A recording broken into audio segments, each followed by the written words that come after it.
ನಮಸ್ಕಾರ ಸ್ನೇಹಿತರೆ, ನಾನು ಸಾಗರ್ ಮಾತಾಡ್ತಾ ಇದ್ದೀನಿ. ತುಂಬ ದಿನ ಆಯಿತು ಯೂಟ್ಯೂಬಲ್ಲಿ ವಿಡಿಯೋಸ್ ಅಪ್ಲೋಡ್ ಮಾಡಿ ನಿಮಗೆ ಮಾಹಿತಿಗಳನ್ನು ತಿಳಿಸ್ಕೊಟ್ಟು. ಇವಾಗ ಏನಂತ ಹೇಳಿದ್ರೆ ಒಂದು ಖುಷಿ ಸಮಾಚಾರ. 2013, 14 ಮತ್ತು 2015ನೇ ಸಾಲಿನಲ್ಲಿ ಏನು ಇನ್ನೋಸ್ ಕಾರ್ಯಕ್ರಮಗಳಿಗೆ ಪ್ರವೇಶಾತಿ ಪಡ್ಕೊಂಡಿದ್ದೀರಾ. ಇನ್ನೋಸ್ ಮೀನ್ಸ್ ಕರ್ನಾಟಕ ರಾಜ್ಯ ಮುಕ್ತ ವಿಶ್ವವಿದ್ಯಾನಿಲಯದಲ್ಲಿ ನೇರವಾಗಿ ಪ್ರವೇಶಾತಿ ಪಡ್ಕೊಂಡಿರ್ತಕ್ಕಂಥದ್ದು. ಯಾವುದೇ ಫ್ರಾಂಚೈಸಿ ಅಥವಾ ಕೊಲಾಬರೇಟಿವ್ ಇನ್ಸ್ಟಿಟ್ಯೂಷನ್ನಿಂದ ಅಲ್ಲ.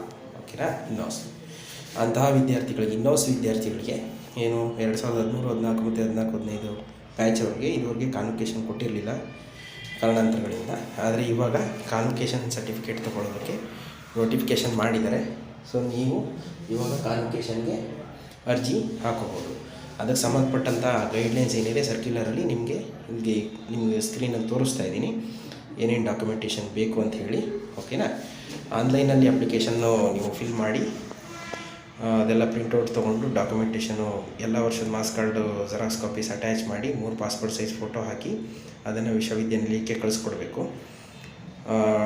Registrar evaluation ಅಡ್ರೆಸ್ಸಿಗೆ. ಓಕೆನಾ. ಇದು ನಿಮ್ಗೆ ಅದರಲ್ಲಿ ನೀವು ಕಳಿಸ್ಬೇಕಾದ್ರೆ ಅಂತಿಮ ವರ್ಷದ ಅಂಕಪಟ್ಟಿನಲ್ಲಿ ಏನಾದರೂ NCL ಅಂತ ಮೆನ್ಷನ್ ಆಗಿದ್ದರೆ ದಯವಿಟ್ಟು ಅದನ್ನು ತೆರವು ಮಾಡಿಸ್ಕೊಳ್ಳಿ. ಅದು ಹೇಗೆ ಅಂತ ಹೇಳಿದ್ರೆ ನಿಮ್ಮದು ಒಂದು ಅರ್ಜಿ ಬರೆದು ಎಲ್ಲ ವರ್ಷದ marks card xerox copies attach ಮಾಡಿ ಫೈನಲ್ ಇಯರ್ದು ಮಾರ್ಕ್ಸ್ ಕಾರ್ಡ್ ಒರಿಜಿನಲ್ ಹಾಕಿ ರಿಜಿಸ್ಟ್ರಾರ್ ಇವ್ಯಾಲ್ಯೂಯೇಷನ್ ಅಡ್ರೆಸ್ ಕಳಿಸ್ಕೊಟ್ರೆ ವಿಶ್ವವಿದ್ಯಾನಿಲಯಕ್ಕೆ ಅವರು ನಿಮಗೆ ಇಂತಿಷ್ಟು ವರ್ಕಿಂಗ್ ದಿನಗಳು ಅಂತ ಇರುತ್ತೆ, ಅಂಥ ಕಾರ್ಯ ದಿನಗಳಲ್ಲಿ ನಿಮಗೆ ಸರಿಪಡಿಸಿ ಕ್ಲಾಸ್ ಡಿಕ್ಲೇರ್ಡ್ ಮಾರ್ಕ್ ಶೀಟನ್ನು ಕಳಿಸ್ಕೊಡ್ತಾರೆ. ಕ್ಲಾಸ್ ಡಿಕ್ಲೇರ್ಡ್ ಮೀನ್ಸ್ ನಿಮಗೆ ಈ ಫಸ್ಟ್ ಕ್ಲಾಸ್, ಸೆಕೆಂಡ್ ಕ್ಲಾಸ್ ಆ ಥರ ಎಲ್ಲ ಬರುತ್ತಲ್ಲ ಅದೇ. ಓಕೆನಾ. ಇದು ನೋಟಿಫಿಕೇಷನ್ ಆಯಿತು. ಕಾನ್ವೊಕೇಶನ್ಗೆ ಸಂಬಂಧಪಟ್ಟಾಗೆ ಹೇಗೆ